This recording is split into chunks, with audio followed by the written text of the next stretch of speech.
Hey, this is Dennis with Second Chance Tackle. Today we're going to take on a vintage reel. It's the Heddon 260R. It was sent in by one of our viewers, Mike. It's had a pretty good life. It's certainly got a lot of paint that's missing. It's got pitting on the metal handle, and it turns slow, especially at the top of the stroke. So thought it would be a good opportunity to put this one down. We're finding that there's fewer and fewer folks that actually know how to work on these reels. So it doesn't hurt to document this as I go through it, clean it up, and get it back to Mike for fishing. So I'm going to start with a couple of things, including my protective latex glove on my non-working hand. I'm going to take the adjuster knob off and take the spool off. And just looking at that, there's somewhere inside here. So I'm going to go ahead and hit this with some penetrating oil. I just used the Ace hardware variety, but certainly WD-40, liquid wrench, any of those will help loosen up some of that grease and grime. I'm going to leave it in the bottom of the bowl there just to sit for a while, and then we'll come back up top and work on that. So we want to take the handle off. The handle is a reverse screw handle, much like the pens and the other reels of the time. You'll notice these are all going into my parts tray. So I put that in the parts tray so I know where to find those pieces and parts when it's time to put them back together. I'm going to pull the side plate screws then. A couple of things while we're doing this. You want to pay attention to the process, what you're removing and when. You want to pay attention if you take the screws out and you find out that there's a screw that's longer or shorter. You want to note the position. And one of the best ways to do that, in my mind, is to do what I'm doing here and take pictures. Whether you take pictures as a video, whether you do it as a still frame photography, or if you do it on your cell phone, doesn't really matter. Just take pictures along the way so that you know where you are and what you did at the time. Okay, 3 screws are out. That should remove the back end of this, and that's why this thing is doing as sluggishly as it is. It's just a whole bunch of dried grease there, so we'll take care of that. And let's go over to the other side. There's 3 more screws on this side so that we can have a full appreciation of the open side of this reel. And again, these kind of look the same, but they're a little bit shorter. So again, you want to notice that, okay, the short ones go on the badge side, and the badge side is on the right side of the reel. And I actually have 2 containers here that I put parts in, so I'm just going to separate them by putting the part for that and the side plate into the other side, and that just will serve as a reminder that those are the screws that belong there. You can just see the wads and piles of old goo. Somebody just asked me on the email, is it unusual for manufacturer's grease to dry? And the answer is no, and you see it right here. That's almost like dirt at this point. It's not flexible, certainly doesn't have any lubricating properties. We have 2 set screws here that hold the crosswind block to the axle shaft. Let's take those out. Then we'll be able to pull the axle shaft. And we can get to the rotor. You can just see how it just globs up here as we do this. Okay, I got the 2 smalls. I'm going to pull that axle shaft out. Easier said than done. Then we can remove the crosswind block, and you can just see it is just loaded with all kinds of funk and gunk. This is why it was stopping up top. Remember I said it was having a tough time. We can see the teeth of the rotor gear right here, and that's because this stuff just got dried up and caked, and when it was coming to the top of the stroke, it wouldn't allow that stroke to go, at least it wouldn't allow it to go smoothly. And this is really crazy. It's almost like it's marbleized. It's that worn. So I just noticed we have a little screw washer that goes with that axle shaft there. There's probably another one sitting in this grease here. There is.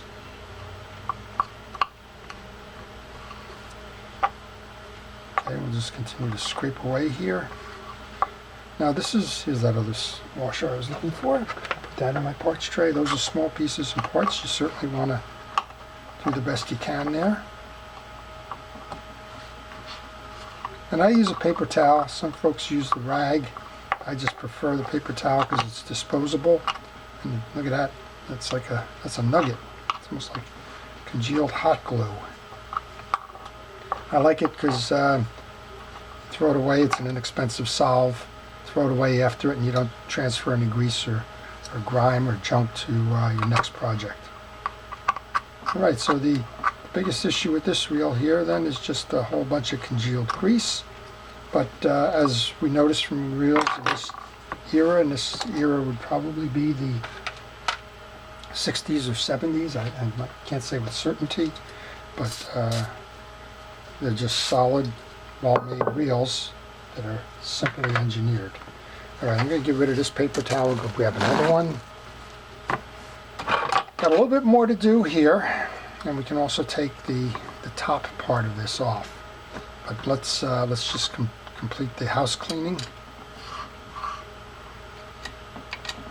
And you can just see how it just scrapes up. And that squeaky reel getting the oil, well, the tough turning reel needs the oil too. Let's just turn the other side here. Grab that, get that done. And I'm confident this reel is going to scream when we're done here. Just have to get it clean. So a lot of folks ask, what's the ideal servicing intervals for reels? And my position on that is if you're lightly fishing, once a year is fine. I like to do it before I put it into storage so it's ready to go when the fish break in the springtime. But it can be earlier or later, all depending on your preference. You can do it at the end of the season. If you don't have time, you can do it at the beginning of the next one. But by all means, do it once a year. Don't grab the pole and go running and forget to do it, and then figure that you're going to be in a position where it's problematic. I'm going to put the reel down for a moment. I need a 14mm socket. I don't have that one with me. We'll pause the video and come back. Okay, I'm back. Now that was only a matter of a minute or two, but this is another reason why I encourage folks to take the time and to take the pictures. Let's say I just stepped away for a phone call and it became quite a conversation, and it got me thinking about some other things. All of a sudden, the next thing you know is you're forgetting where you were or where this piece came from or what your sequence was or so on. And that's always good. I was just cleaning this axle shaft up. It was behind the piece of paper towel here, and I figured I'd get that off before we would continue. But I did go and get the socket, and to my amazement, not amazement, but error, it's a 15mm, not a 14mm. So let's go ahead and take that off. This has a nut, and then it has a lock washer underneath it. Again, you want to remember the sequences to these as you go forward and back on this. Then it has the keyway. That keyway is going to hold the spool in place. Now I can get to that other piece. I'm going to take the keyway out, clean that off, put that in the parts tray. Then we're going to come underneath here. We're going to take care of the rest of this that we let that penetrating oil sit on. And one of the places you want to pay attention to is right here. This is that trip mechanism for the bail. You want to make sure that's nice and clean. Otherwise you'll have some trouble. And I'm going to just throw a little bit of oil right on there, work that in while I have it here. Put a little bit on both arms of the bail too. The bail was functioning when we tested it, so there's nothing you have to do there other than just keep it oiled. There's a spring or two. We have some junk underneath here. Let's go ahead underneath and clean that up while we're at it. You can see where that bail lever trip is here, and there's some dried grease on that, so you don't want to impede that. So what's going to happen is we're going to get this bail completely open. That's going to push this lever out, and when that comes and hits the bump, it's going to close it. That's how the bail fires. So I'm going to just put a little bit of oil underneath as well, let that sit. Okay, no surprise here. We have a whole bunch of dried grease, so let's continue that little project of doing some house cleaning here.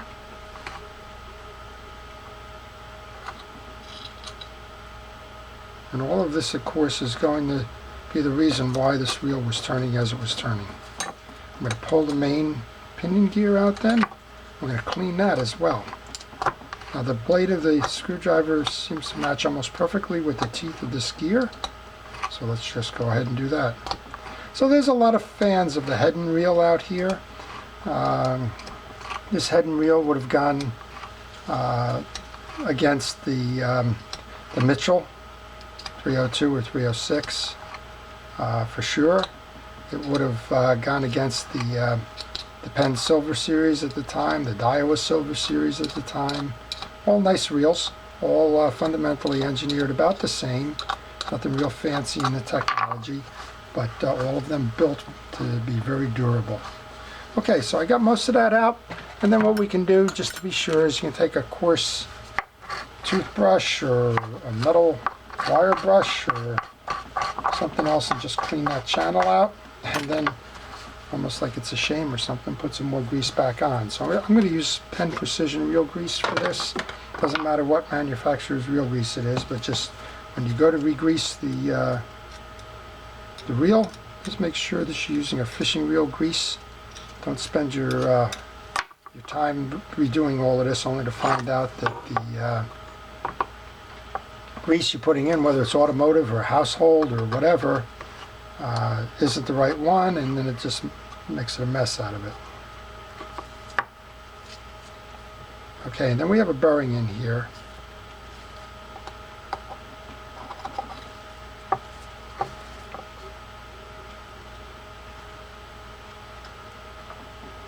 And I'm just cleaning out the channel. I'm not going to take that bearing out. I am going to take all the junk out of it. I'm going to spray that with the penetrating oil. I'm going to let it sit and hit that from both sides. I'm going to turn our attention now to the main drive then. So this should just pull out. Lucky me. And we can see underneath the same issue there. So back to the scraping.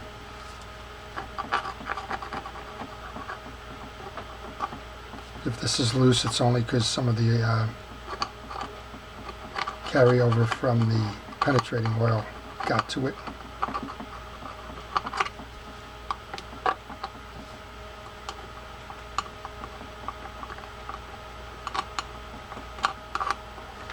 I'm going to hit this one as well. Do a quick wipe here.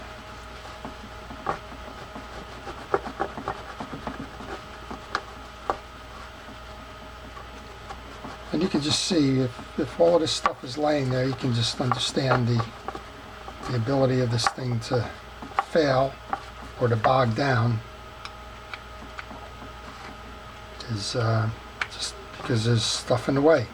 Sort of like, I guess, being a 60-yard dash person as opposed to a hurdler. You're going to be dashing a lot faster if you don't have the obstacles in your way. And there's a lot of obstacles in the way there. Alright, I got this clean.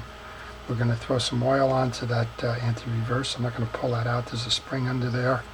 And everything's working fine. And I got the majority of the junk underneath it. So I'm just going to leave it at that.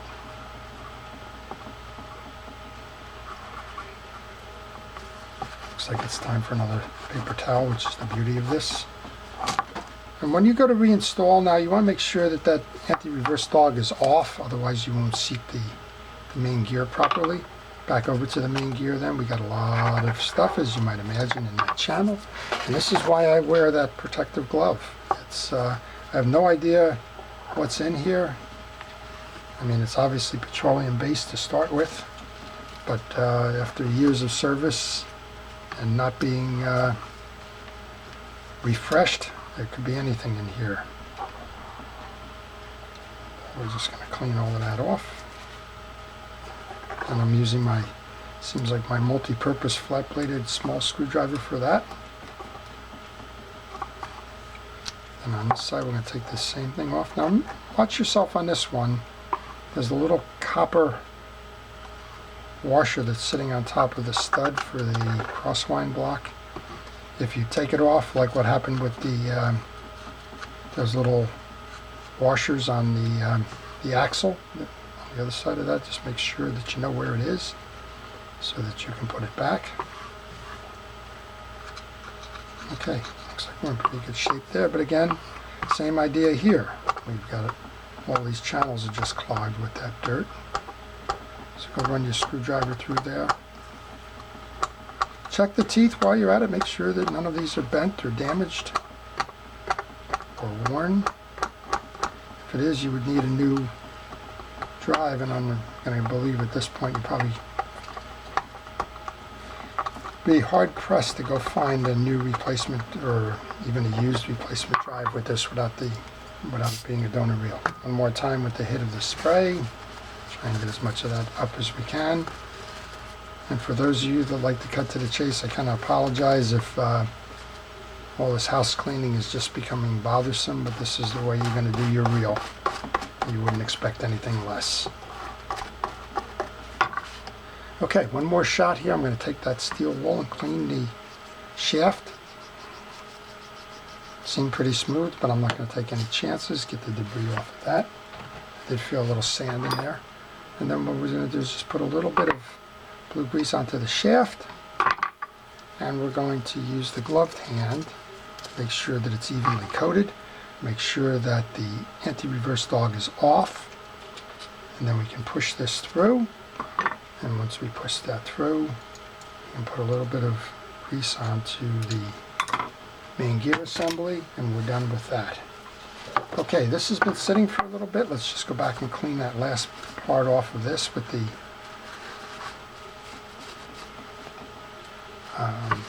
penetrating oil. Get that junk off the inside of the rotor here. Clean it up underneath. There's nothing you can do to restore the part, the paint.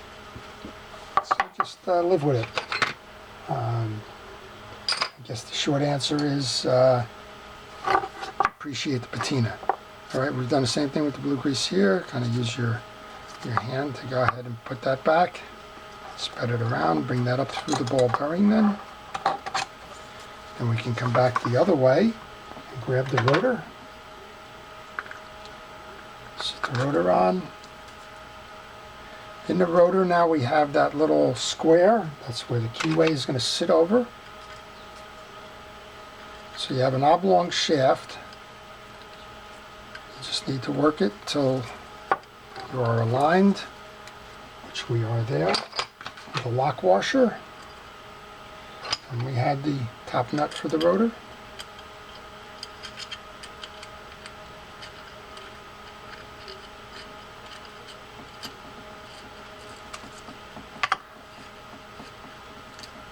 Getting as much of it by hand as you can for the just using the ratchet now. I'm going to flip the bail. And it's tripping easily, which is what we wanted. And let's go back to the base assembly then. So next up then would be to put the axle shaft. Again, we'll take a coating with the grease and give it a light coating there. We're going to use our gloved hand to kind of spread that around. Come through the pinion gear. I grab the crosswind block, set it in the channel, line the holes. I know it's kind of hard the way I'm doing this, so you want to line the holes. And you want to grab the two screws that we had. Put you in my short bucket over here. And we can put those in.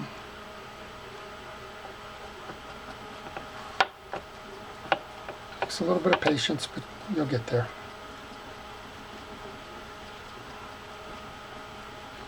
There we go, that's one. There's the other. This looks a whole lot cleaner than it did when we started this exercise a little while ago. Now this one is a little bit tighter to grab, but these screws can be used with a flat blade and a Phillips head. In this case, it looks like the flat blade is being a little bit better, so don't be afraid to switch off your tools if you're not getting a good grasp of it. It's better than stripping out the screw head, especially on an older reel where it's hard to find. Okay, next up then I'm going to put the main gear assembly back.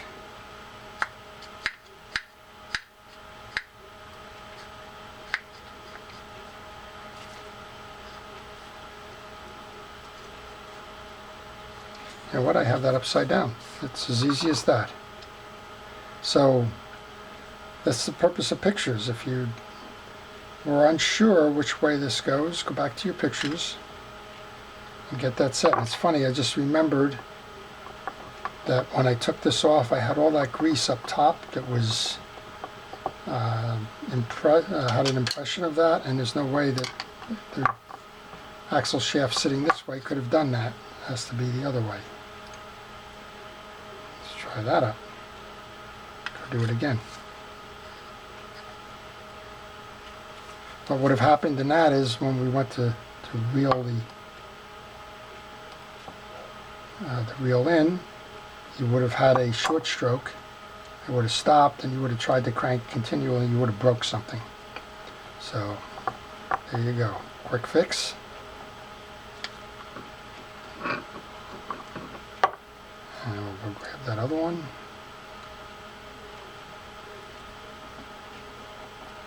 This is the one that has the problem where the flat blade works better.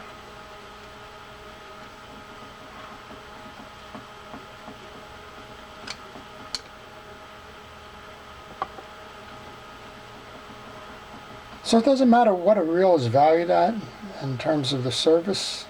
There's no reason in the world why you shouldn't take care of your reels. I don't care if it's a $10 Walmart special or a $110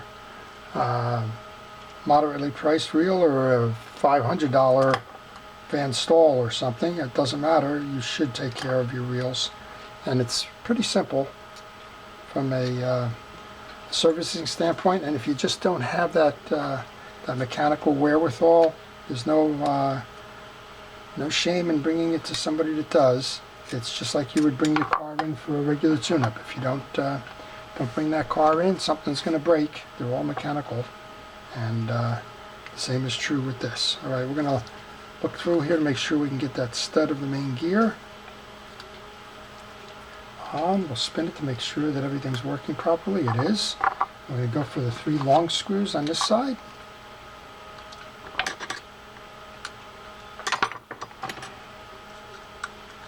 I'm going to button this reel up, and the only thing we have to do is look at the drag system then. And again, I kept the side plate screws for this reel separated from the side plate screws on the other, because one's long, one's short. So the longer one's on the gear side.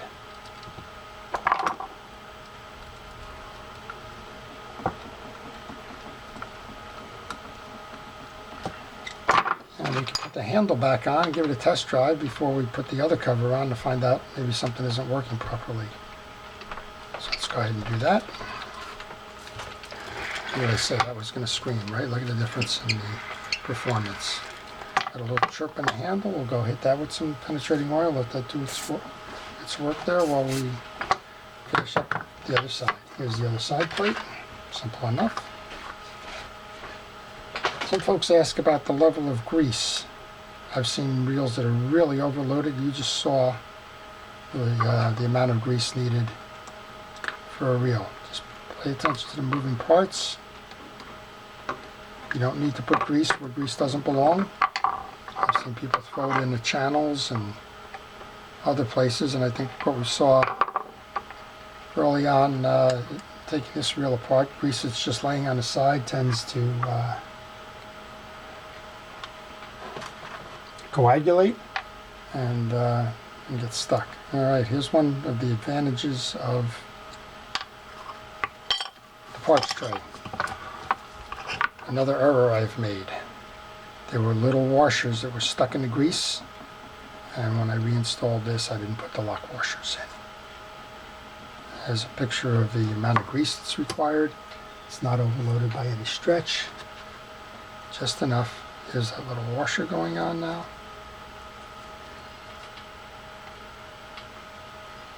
And if you had taken pictures and looked in your parts tray, you would have seen, oh gosh, I put the whole reel back together and I haven't, I have these two little lock washers left over. So it's not just for the purpose of this video that I do this. It's to keep myself straight even on the reels where I'm not doing videos on.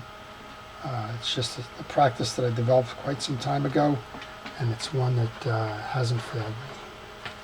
My memory's failed me, as it did right here, right now, but my parts tray has not. And these are all examples that I've learned over time. The video and the pictures, absolutely. I've gone back to them on more than one occasion, and not too distant past. I'm talking days, not years. And had to refer to the picture to find out where the orientation was on a screw, or how the part lined up, or whatever. So don't be afraid to take the extra few minutes to go put those pictures on your phone, or take a video or whatever. You don't have to talk like I'm talking. Actually, I've got comments there from people telling me I talk too much. That's okay. It's my style. But you don't want to listen, I guess you can always mute the video. Last side plate screw then.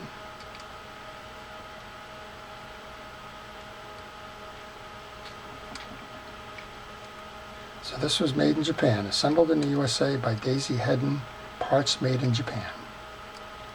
That's what the side, the reel foot says. Alrighty. And Heddon, of course, is also known for their fishing lures. Wow, what a difference. What a nice performer. Okay, over here to the drag system then. I'm going to assume that the drag system is identical to what we've seen with the other parts of this reel. It's just dirty. I go ahead and load the main spool back. Surprisingly, the washers seem to be in good condition. These washers look to be about the size of a Penn 60 washer if they were needed. These are fabric washers. I'm going to just go ahead and clean these, the dirt off of these. And since these are fabric washers, these seem to have some lubrication still on them, amazingly. It does not gel. So what I'm going to do here is I'm going to get the Cowles Universal Drag Grease. And as I put the metal washers in, I'm going to just put a little bit of that on there, both sides. And again, use that as a tool, spread it around. Now I left one of the washers in the spool. There's a slot in the spool for the washers themselves to get seated. Go ahead and do that. The eared washer, so always the middle washer. And put some grease on that. Find the two slots where the ears go in. Get that one in there. Last of the fabric washers then.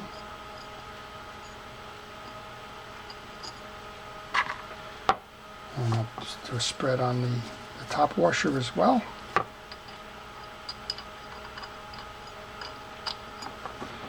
Put that clip ring back in. Now that's a spring. That spring is going to sit in the groove inside this spool here, so make sure that you're holding it so that it doesn't spring or jump out somewhere where you spend the rest of the day looking for it. And that's it. You can always push down a little bit with your screwdriver or other tool just to make sure it's in the slots. This one's in the slots. Last one then is the drag adjuster knob. Yep, we're tight. Alright, that's doing what it should be doing. We don't even have the squeak on the handle from the WD-40 anymore. So there you go. That's the Heddon 260R. And boy, what a difference it is from when it came in. Alright, so I hope you've enjoyed this. If you have, please like it, subscribe. If you want to see more, for sure. Questions and comments are always welcome. If you do send a question or a comment, I will respond to you. So this is Dennis with Second Chance Tackle. Thank you for watching.